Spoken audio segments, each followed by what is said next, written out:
So I did say that there are over 25 different Arabic dialects, but we can actually categorize them into 5 different regional dialects. The first one being the Maghribi dialect. The Maghribi dialect is of course spoken in Al Maghrib being the Arabic word for Morocco.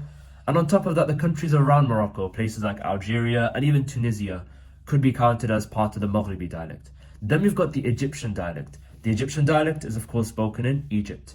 Then we've got the Levantine dialect. The Levantine dialect is spoken in the Levantine region, so places like Palestine, Syria, Lebanon, and that kind of region basically. Then we've got the Gulf dialect, and the Gulf dialect is just spoken in the Gulf, basically Saudi Arabia and the countries around it. Yemeni dialect doesn't really count as the Gulf dialect, although Yemen is technically a Gulf country. But anyway, the final regional dialect that we have is the Iraqi dialect. And the Iraqi dialect is spoken in, well, you guessed it, Iraq.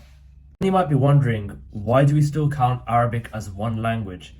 I mean, at this point, you might as well just count all of these dialects as their own separate languages, right?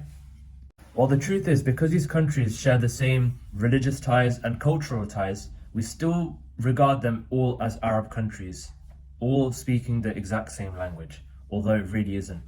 Like, follow, and share to see my next video where I'll talk about how this problem has been solved and how Arabs from different countries can actually speak to each other, although the dialects are a lot different.